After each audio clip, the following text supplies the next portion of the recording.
Could you march dozens of kilometers a day under the scorching sun, carrying over 30 kilos of equipment and still be ready to fight? Well, that was the basic routine of a Roman soldier. A daily life of pain, sweat, and discipline. But few ask, what kept these men going? What did the greatest army of antiquity eat? The truth is that war began in the stomach. Rome understood this better than any other empire. And in this video, you'll discover everything a Roman soldier ate to endure exhausting marches, freezing nights, scarcity, and the battlefield. From the basic ingredients to the strategies behind food logistics, including curiosities that will surprise you. And it all started with wheat. It was the cornerstone of legionary survival. A simple yet essential grain that made up to 75% of a Roman soldier's daily ration. It was distributed raw in rough sacks. No luxuries, no seasonings, just grain. Yes, the wheat was distributed raw, and it was up to the legionary himself to turn it into food. With portable mills carried by each group, the grains were ground right there, on the hard-packed campground under the torchlight. A slow, tiring, but vital process. With flour in hand, the first choice emerged. Thick porridge, almost like a heavy gruel, sustained only by heat and necessity. Or a flatbread, baked on hot stones or in small makeshift ovens, called panis militaris. But there was something even more emblematic of Roman discipline and practicality.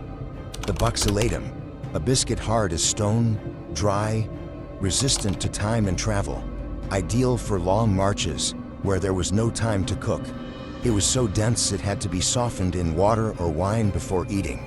Many compared it to the taste of duty, harsh, joyless, but indispensable.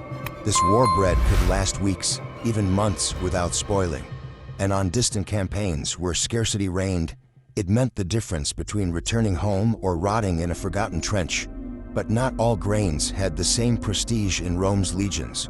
There was one that carried a bitter taste, not for the tongue, but for its meaning, barley. Although nutritious and technically edible, barley was scorned by soldiers. Its main use was to feed horses, not men. And when it appeared on a legionary's plate, it was no accident. It was punishment. This punishment had a name: fermentatum. A soldier who received barley instead of wheat knew he had failed. The exchange was symbolic but devastating. Barley, harder to digest and with an inferior taste, carried judgment. It was used to punish and discipline, disrespect for hierarchy, or cowardice in battle. And everyone knew, he who chewed barley also chewed shame. But when a soldier was in good standing with his honor and luck smiled upon the campaign, another type of food could appear: meat. It wasn't part of the routine. It wasn't guaranteed. It was a privilege. And for that very reason, it carried enormous symbolic weight within the Roman ranks. Most of the time, for a common soldier, access to meat depended on his own skill with the sword and the bow.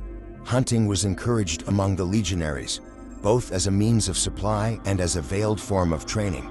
Chasing deer through the forests of Germania or ambushing wild boars in the hills of Gaul was also preparation for war.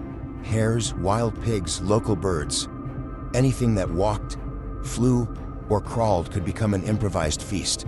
And when luck was generous, the enemy's own camp provided the menu. Confiscated livestock, especially pigs, became part of the spoils. Pork was the legionary's favorite meat. Easy to salt, preserve, and transport, could be boiled, smoked, or turned into dried strips that lasted for weeks on campaign. But meat, no matter how valuable, didn't appear every day. The legion's daily sustenance came instead from humbler and incredibly efficient foods. Dried legumes like lentils, fava beans, and peas formed the backbone of the soldiers' plant-based nutrition. They were lightweight, long-lasting, and could be cooked in any crude pot with a bit of water and patience. In just a few minutes, they became a thick, hot soup, capable of restoring strength without requiring much effort. And between one attack and another, the army also relied on a trio of forgotten heroes: garlic, onion, and cabbage. These vegetables weren't just for flavor. They were true weapons against disease. Garlic, for instance, was used almost like a tonic. It fought infections, strengthened the respiratory system, and kept soldiers resilient during long campaigns in the European cold. Onion provided energy and helped digestion. Cabbage, boiled or eaten raw, was even seen as a remedy against poisoning. These foods offered more than nutrition. They were the health insurance of an empire on the move. But every now and then, something rare would appear.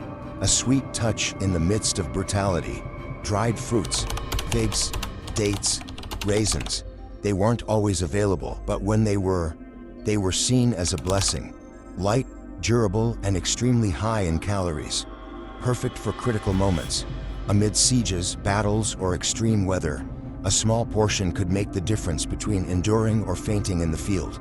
For many soldiers, that handful of dried figs tucked away at the bottom of their bag was hope, compressed into sugar. But the Roman stomach did not live on grains and dried fruits alone. There were two discrete, almost invisible elements that made all the difference, especially when everything else began to run out: cheese and posca. Cheese was portable nutrition in its purest form. Compact, caloric, easy to transport and preserve. Cheese was part of Rome's food intelligence. In many cases, it was produced by the soldiers themselves, using milk obtained from plundered villages or makeshift dairies along the way. All it took was salt, time, and patience. The result? A resilient, high-energy food that, when aged, had long shelf life. On extended campaigns, a hardened piece of cheese could be the only reliable meal. It was the difference between collapsing and continuing to march.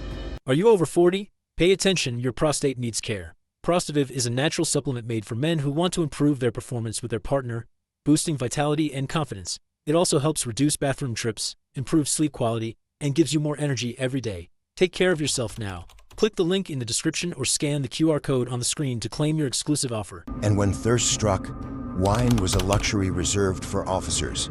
For the common legionary, there was posca, a harsh, acidic mixture of water and vinegar. It might seem meager, but this rudimentary drink held a secret advantage. It was safe. While pure water could be deadly, contaminated by rivers, stagnation, and bacteria, the acidity of vinegar killed microorganisms, making posca a practical and effective solution against dysentery and infections. Moreover, its sharp, sour taste kept men alert and invigorated. It was so valued that, according to some sources, even officers learned to appreciate it. But Rome didn't survive only because of what it put on the plate. It also mastered what kept the food on the plate. Salt, for instance, was more than a seasoning, it was power. Preserved meat, cured cheese, flavored vegetables. But above all, it was currency. At times, part of a soldier's pay was made in salt, giving rise to the word we still use today, salary. Imagine the symbolic value of that. A condiment that sustained both the body and the wallet. And olive oil, multifunctional. It was used for cooking, of course, but also for cleaning the body, protecting skin from the cold, healing wounds, and even lubricating weapons and armor. A sacred liquid in Roman logistics. But none of this would have worked without order, because in Rome, even food obeyed hierarchy.